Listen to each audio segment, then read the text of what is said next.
Clay Cockerell, and we're here tonight to talk about some interesting things about gene expression profiling and melanocytic neoplasm. If anybody has any trouble hearing me or seeing or anything like that, just send a message in the chat room, and I'll be happy to address that.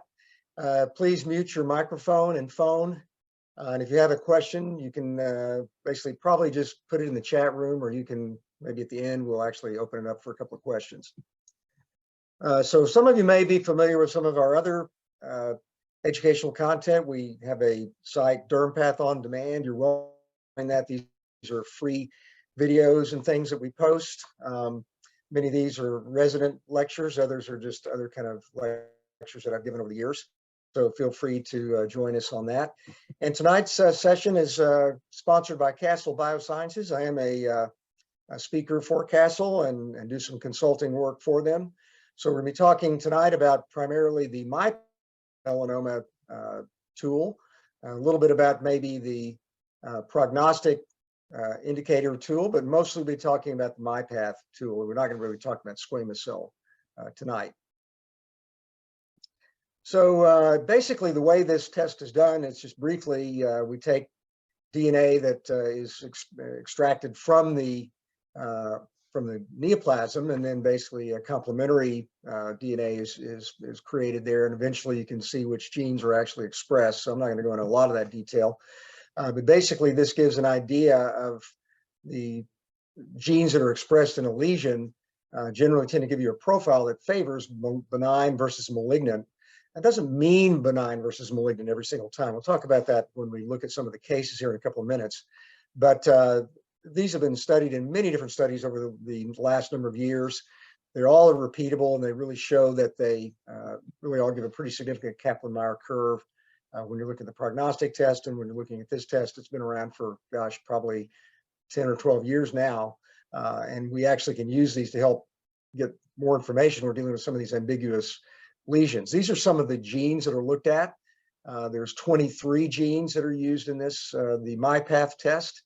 And they actually give a result that's benign to intermediate to malignant.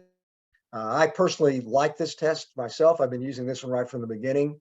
And I like, sometimes it's actually somewhat comforting to know that there's an intermediate zone, because I don't think Mother Nature always tells us whether something is absolutely benign or malignant. And we'll talk a little bit about that later as well. The second test that's been developed recently is the Decision DX test, which basically looks at 31 genes. And again, they give you these three different categories as well. So actually, the way that the test can be used at the company is that it actually starts off in the MyPath test. If there's an intermediate result, it can be reflexed into the Decision DX test and get even a better sense for what you're dealing with, whether it's benign or malignant. So without any further ado, what I'd like to do is show you how we use this in our practice.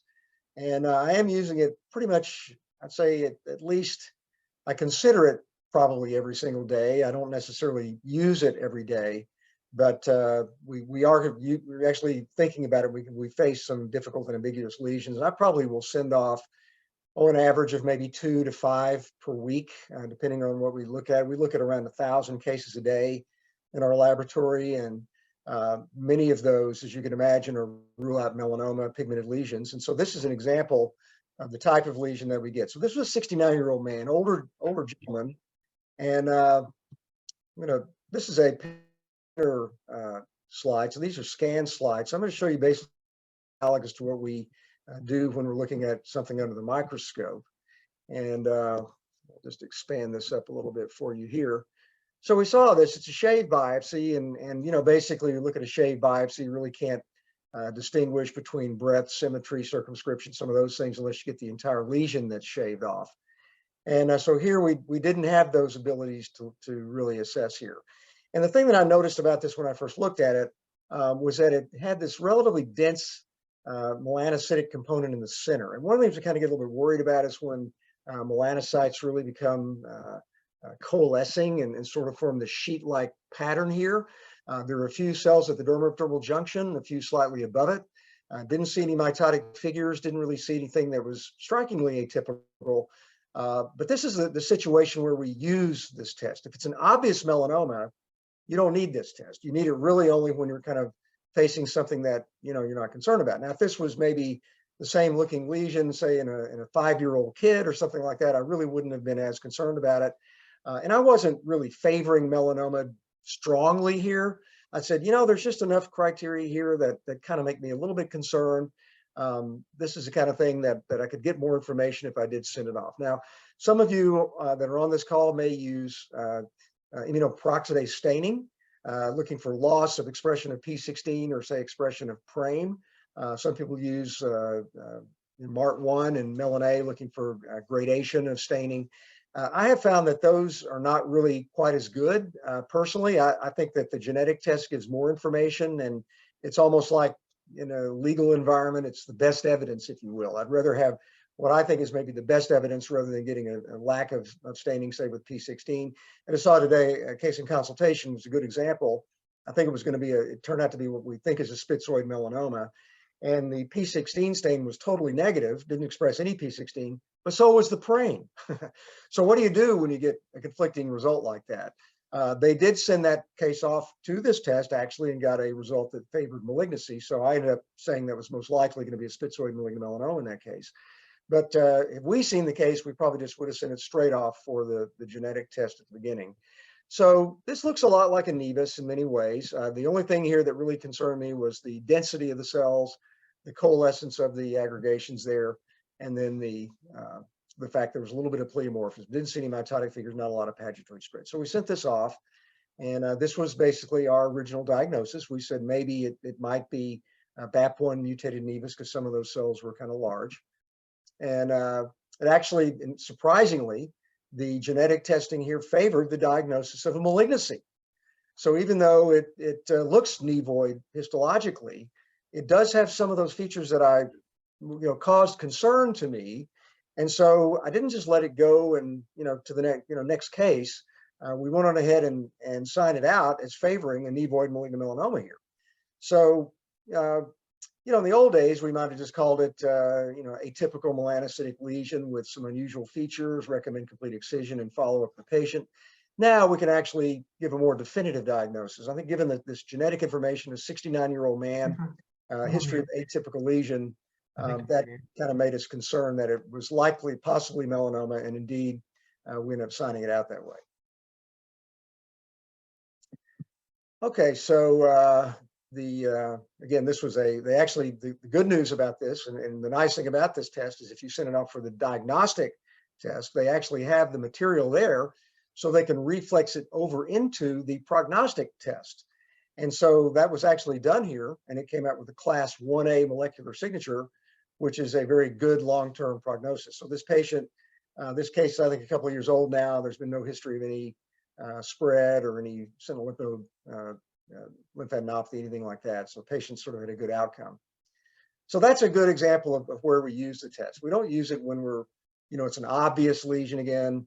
If it's got, features that really strongly favor the diagnosis of melanoma in the right clinical setting, we may just go ahead and call it a melanoma. But if it's something like that, or maybe it's a young individual, maybe someone saying they're 20 to 30, 40-year-old age group, and maybe it's got a couple of conflicting criteria, not enough to really slam dunk it into melanoma, not enough to be just 100% certain of the nevus. That's where we'll often send it off, and we'll get the information and help us make a better diagnosis. Here's another example, 43-year-old man, younger, came in as rule-out basal cell carcinoma. And so again, these are real world cases. They're not excisional biopsies that you see maybe in an academic medical center or something like that. These are, shave biopsies done by clinical dermatologists in practice that, they don't really, in many cases, think of the diagnosis of melanoma, and that's why they're doing a shave biopsy. So here you see they were thinking of a basal cell carcinoma here, and you start looking at it, and it's obviously not a basal cell. It's got some areas here where there's some obvious nesting of these cells here. There's a little bit of asymmetry, kind of varies in size and shape. Move it over a little bit here for you. There's a little bit of melanocytic proliferation of the junction. There's some single melanocytes here. There's a little bit of pagetoid spread, but not striking pagetoid spread. There's an inflammatory infiltrate. So the host is recognizing it as being something that's at least eliciting an immune response.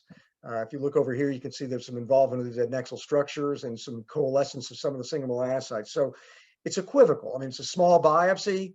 I don't think I would just slam dunk this. It's an obvious malignant melanoma. Again, if I didn't have any techniques available to me, say maybe this is 20 years ago, I might sign it as an atypical melanocytic lesion, probably an unusual nevus, but recommend complete excision. And so that's what we were doing in the old days. Today, we actually have the ability to get more information. So we did actually submit this for the test. We thought it was probably a nevus, but we said there were some unusual features. So I don't sign out when I'm not sure about something. I guess I sort of like to try to take a swing at it and favor what I think it is. So if I think it's a nevus, I'm going to say I favor that, but it's got some unusual features. So we're going to get some more information, and then we'll give you back a final diagnosis when we get some more information. So that's what we did here. And so we favored a nevus, didn't have enough features for obvious melanoma, but had some unusual features. And so we just wanted to be absolutely certain. So we sent this off, and again, it showed features that favored possibly a malignancy. And once again, just because some genes are expressed in a lesion, that doesn't necessarily mean that it's obviously a cancer. So just like if you do, 23andMe and you find out maybe you're carrying the genes for Alzheimer's disease, well, that doesn't mean that you're going to get Alzheimer's disease necessarily. It means that you have the genes for this. So if you have a gene expression profile that suggests malignancy in one of these lesions, it doesn't mean that it's cancer. It's just another bit of information that you can use when you're plugging it into all the other information, that then you can make a more definitive diagnosis, if you will. So it's not like just turn your brain off and it automatically tells you, oh, great, it's this, it's benign, this, it's malignant. You have to plug it in, because we see some lesions that come back as likely benign, but we're still concerned about them from the morphologic perspective. We still recommend excision of those lesions and correlating the re-excision specimen with what we see in the original biopsy. So again, this is not to be used as sort of a, trump card, turn off my brain, so to speak. You want to use it judiciously and rationally in these situations. So here, we really still weren't sure this was melanoma just because it expressed some genes. So, well, maybe it's got melanoma in situ arising in association with this nevus. It's got some unusual features. Let's cut it out and let's remove it. So that's what was done in that case. It came back, I think, the re-excision, it just showed mostly wound of operation, and patients never had any problems since that time. Another example, lesion comes in from a young woman. There's clinical concern about the diagnosis of melanoma. I think it's either melanoma or pigmented basal cell carcinoma. So there's not any real, chief concern that it's, benign. They're really thinking it's either melanoma or a nevus here. And so this is what we have. And so, sometimes we use all the information available to us to make diagnoses, and that includes clinical information. And so here we have a really pretty good biopsy. It's a shave biopsy that I think encompassed the entire lesion. And you can see that it's relatively small. It's pretty symmetrical. It's comprised mostly of nested melanocytes at the dermatodermal junction and also in the papillary dermis. It's got a little bit of pagetoid spread. And if you go to higher magnification, you see the number of these cells have got a spindle and epithelioid morphology to them. And so when I look at this, to me, I favor the diagnosis of a Spitz's nevus. And so it's got some caminobodies here. I believe we presented this case at a conference, and Pedram Garami was there, and he does a lot of genetic work on melanocytic lesions. He said this is probably one of these RAS mutated Spitz's nevi, and he's done some excellent work on that. And I agree. I really, when I saw this, I favored the diagnosis of a Spitz's nevus. So why didn't I just call it a Spitz's nevus and move on to the next case? Well, 26-year-old woman, and there's clinical concern on the part of the clinician that it might be a melanoma. So in this case, we kind of did it more for reassurance purposes. We sort of said, well, let's send it off. Let's see what it shows. I mean, what if it came back as malignant with testing? We might want to excise a little bit more widely, even though we really favor a Spitz's nevus, given the medical legal, difficulty that we have to deal with Spitz's nevi today. I mean, if you miss a diagnosis of something as a Spitz's nevus and it turns out to be spitzoid melanoma, well, you can just almost take it to the bank that you're probably going to get some kind of a lawsuit about it. So I think that's yet another reason that a lot of people are ordering these tests and doing these studies like the immunoperoxidase on these spitzoid lesions. And so we decided to send this one off, even though I really, again, 20 years ago, probably would have favored a diagnosis of Spitz's nevus and maybe just possibly removal. So we signed it out as atypical spitzoid, even though we favored Spitz, as you can see there. But we said, well, we're going to go ahead and send it off for the test just to kind of give you, some more information and some more reassurance. And so, believe it or not, this actually came back as malignant. And so I kind of sort of didn't fully believe it. But nevertheless, I've got information now that says it's showing a gene expression profile that favors that it's malignant. Well, we all know that lesions can be these so-called atypical spitzoid tumors, these atypical Spitz tumors. Sometimes they, like in a biologically aggressive fashion, maybe going to one lymph node, but never doing anything more than that. And so here we said, well, given the fact that it's got this genetic profile, even though it really looks like a Spitz's nevus, probably a good idea just to go ahead and treat it like it could be a malignant melanoma. And so they did actually do a wider excision. They didn't do sentinel lymph node biopsy or anything else on that. They basically just signed it out as they went on and just did a wider excision on it. And she did fine. And again, she's never had any additional problems from this. So this is one that maybe we probably years ago would have maybe called a Spitz's nevus with maybe some atypical features. Let's take it out, get it out completely and remove it. The clinician really here thought it was a melanoma. Histologically, it didn't look as bad as it did to the clinician. And so the genetic testing here gave us good information. And then, of course, the nice thing about this test is it can be reflexed off to the prognostic test, which was done here. And once again, came back with the class 1A molecular signature. So that favored the diagnosis again of a lesion that's going to have a very good long-term prognosis. So good example of using it in a spitzoid lesion with a clinical history of probable malignant melanoma. Another example, this is my sort of favorite pet peeve, if you will. Lesion comes in with neoplasm of uncertain behavior. And what's happening here is that the electronic medical record has a default position that you can click that and you don't have to really think anymore. You don't have to really say what it really looks like and what you're really thinking about. And so we really are trying to discourage clinicians from doing this. We'd really much rather them take the time, say what they really think, give us a little bit of a description, send us a clinical photograph or something like that, especially if it's a weird case. So here we just got basically very limited information, and I just don't really care for that personally. So here we go. We've got a lesion here. It's got 3 lesions on here. Let me try to get rid of that. Well, somebody had entered into the this thing. Dr. Cockerell, hit that X in the right corner. Not that one, right? That one. About an inch above. This one here? Right there. Yeah, hit that. Okay, good. I did. Perfect. It. Thanks. So let me try to rotate this for you guys here, and so we can see it the way it's supposed to be seen. Okay, so we have 3 pieces of tissue, and kind of need to look at all pieces when you're facing something like this. And so again, you've got this melanocytic lesion. It's relatively broad. It's got a pretty dense inflammatory infiltrate in here. A lot of these cells, once again, have this kind of spindle and epithelioid morphology. So this would fall into the spitzoid category. And so I'm showing you lesions that have conflicting criteria. This isn't a slam dunk for a melanoma. It could be a Spitz's nevus, but it's got a few kind of funny features. It's relatively dense. It's got a lot of inflammation in here. Keep going over here. You can see it's got the nest of cells mostly at the junction. It doesn't really have a lot of pagetoid spread. It's got this hypergranulosis and hyperkeratosis. So again, it's got a lot of spitzoid features, but it's got a little bit of asymmetry. It's got a lot of cellularity. So this is the kind of lesion, again, that to me really kind of is a good example of the kind of lesion that you maybe want to send. And it's also in a young individual.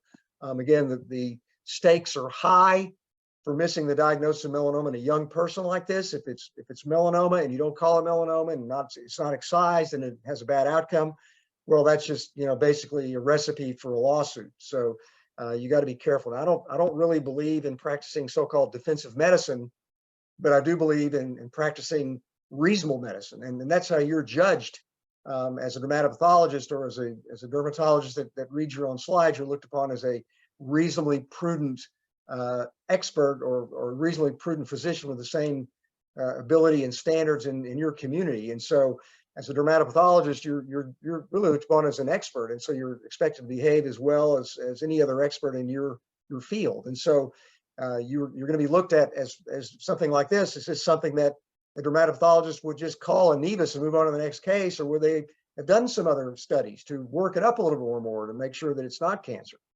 Because, you know, you miss a diagnosis in a 30-year-old individual, the stakes are pretty high, and your burden of just doing an additional test is relatively low. And the old, you know, learned hand formula that I use when I'm giving medical legal lectures is that if the product of the burden and the damage that can be harmed is higher than the you know, degree of just simply doing something on it, well, then you're considered liable. So you want to make sure in a case like this that you were to do something like that. So anyway, that was the situation here. We actually did, in this case, send this off for the test. We called this atypical spitzoid melanocytic lesion again. I didn't even call this probable spitz or, you know, probable, you know, anything. I just called it not sure. So that's really your three diagnoses: melanoma, not melanoma, I'm not sure. Those are the only real three diagnoses there are. Well, this one came back again as indeterminate. Okay, so it would have been nice here if we would have gotten, you know, malignant, or it would have been nice if we would have gotten totally benign. Well, this one came back in the indeterminate zone, so it didn't really move us much. So then what do? Well, we have to, you know, go back and rely on other things. So we could have looked at stains, if you will. We could have looked at, you know, whether PRAME was expressed or something like that. So we just said, hey, you know, now there's this diagnosis of atypical spitzoid tumor. You need to cut this thing out, you know, make sure it's gone, and follow the patient appropriately. And so that's exactly what they did in this case. So we didn't call this a melanoma directly, but we told them to treat it as a melanoma, and they did. And the patient has done fine since that. And so we ordered the prognostic test on the case, to just, even though it was still, we didn't call it straightforward melanoma, they were willing to do it, but sadly enough, there wasn't enough residual genetic material, so we couldn't get that. So in that case, all we had to really do, just give it the best diagnosis we could in circumstances and treat it appropriately, and then follow the patient. And so if you do something like that, that is considered a rational, reasonable physician approach, and you're okay. So if somehow somebody does try to sue you for doing something like that, well, it's a totally defensible thing, and they really can't criticize you for that. Okay, here's another case we had: a 64-year-old man, older individual, again comes in with a diagnosis just of dysplastic nevus. So they really weren't concerned about melanoma here. They didn't, you know, put that in the differential. They didn't put atypical melanocytic lesion or anything like that. They just simply sent it in as straightforward dysplastic nevus. And so you can see we got a lot of pieces of tissue here that to look at. And you know, it was a rather large biopsy that was, you know, cut into 5 pieces, as you can see here.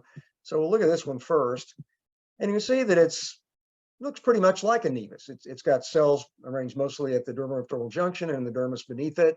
It's got an inflammatory infiltrate. Overall, it seems to be, this piece at least, relatively symmetrical. There are some variability in the size and shape of these nests.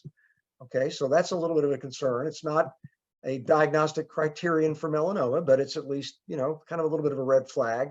So anytime we see conflicting criteria in an older person, it does raise some concerns for us. And here you can see at the junction, there's some coalescence of the nest of melanocytes. These cells are relatively large. There's not striking atypicality. There's no mitoses. So again, I would favor the diagnosis of a nevus so far looking at this. But let's look at some of the other pieces and see if they've got any other concerning features. I mean, this one looks pretty much like the last one. It's not super well circumscribed. It's got single melanocytes that trail off beyond the nest of melanocytes there on the edge of that area. Here's another one of the areas of the lesion, shows similar features. Again, so it looks overall benign, but it's relatively broad, and it's got just a few, you know, slightly conflicting features here. So again, I'm not really super worried about this. You know, I might have just called this, you know, quote, dysplastic nevus. Maybe we don't like to grade mild, moderate, and severe because there's so much subjectivity between mild and moderate. We sort of lump mild and moderate together. So if the clinician asked me to grade this, I would probably put it in the mild to moderate category. But it was a 65-year-old man, and it had the few slightly atypical criteria to it. So we said, well, you know, let's just send it off. We could just recommend excision because it's got some funny features, but let's send it off and see if we get some more information before we make a final recommendation. So we favored dysplastic nevus because there are a little bit of unusual features. We didn't necessarily describe all those unusual features to the clinician, but we said it's a little bit funny, so we're going to send it off. So we did, and guess what? It also had features that looked like malignancy in there. So some of those single cells at the junction, again, I don't know for sure if this is a definite melanoma itself that's really and truly in here, but it was features that look like melanoma. And so when we had those genetic features and we had that coupled with the histologic, a little bit unusual, we said, well, let's upgrade this. Let's go ahead and call it probably melanoma arising in association with the nevus. And some of those nests were a little bit larger and atypical. So we measured it very thin, 0.4 millimeters, very good prognosis. And clearly much of this lesion is a nevus, but that's what happens in the real world. About 25% of the time, you'll get nevi that melanomas that arise in association with the nevus. And so this gene expression profile was probably picking that up and probably reflecting some of the unusual features that we saw that really didn't allow us to make an absolutely unequivocally definitive diagnosis logically. But once we got this and coupled with that, we were able to go ahead and render that diagnosis. So that's what we chose to do in that case. And I think that's a nice example of where this test is really helpful in those kind of situations. So again, they actually reflex this up to the Decision DX melanoma test, another class 1 lesion. So these are cases that if you leave them alone and didn't do anything to them for many years, I'm not sure what they would have done, but certainly at least there's genetic evidence to suggest that they could have progressed and could have become more serious. And so I think we stopped these things early. So we sort of, we got the movie before the final credits were shown. So we don't know what those last scene necessarily would have been, but we know at least in these cases, it certainly isn't going to be a bad outcome with patients developing widespread disease and metastatic melanoma. So the last one that we have tonight is a 40-year-old man, again, came in as a rule-out basal cell carcinoma. And you see the shave biopsy of this lesion. Once again, you see that it's clearly not a basal cell. And let me move this down here. And so it's got this relatively dense infiltrate of these cells in the dermis, and these are melanocytes. And so like that first case I showed, that dense nodular collection of melanocytes, especially when they're in the papillary dermis, so-called papillary dermal stuffing, if you will, that's a little bit of a red flag that you might be dealing with a nevoid malignant melanoma. And so here we've got this lesion that's got these, it's relatively dense. It's not involving the papillary dermis, it's mostly the reticular dermis, but it's got these large melanocytes, kind of similar to that first case I showed you. These are maybe even a little bit larger and maybe even a little bit more epithelioid than the first lesion that I showed you. So when we saw this lesion, you said this kind of is reminiscent of this so-called BAP1 mutated nevus. That's kind of classic for what you see in those lesions. They get you these very large cells. They kind of look spitzoid and epithelioid. And overall, there's really minimal junctional component. There were no mitotic figures. There's clearly some maturation here, but it's got these areas where you got these large epithelioid cells admixed with these zones where the cells are a little bit smaller. And so we favor benign. Maybe it is one of these BAP1 mutated nevi. We don't have the BAP1 gene expression marker in our laboratory. Some people use that. We could have reflexed it out and did that. But we said, well, there's a chance it's a little bit atypical. Let's just go ahead and send it for the genetic test, which we did. And so we submitted it.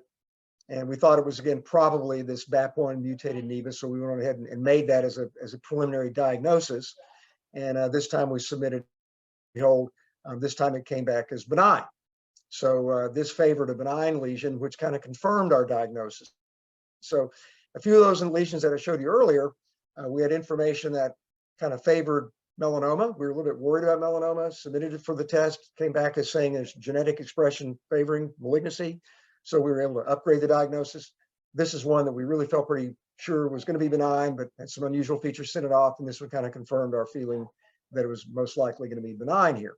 And then we had the indeterminate lesion. And so in that case, we recommended wider excision. Didn't really help us definitively, but had that lesion come back benign, we still would have probably recommended removal of that lesion irrespective of that. So this is kind of how we use it in our laboratory. Again, I personally like this test better than the stains, just because to me, it's more objective. stain is subjective, and I'm not a huge fan of PRAME. I find that even looking at the literature, the ones that stain positively for PRAME are usually just so strongly positive. They're obvious melanoma that you have a lot of problems with. It's these indeterminate, difficult lesions that you stain with PRAME, and a little bit spotty staining here and there and whatnot.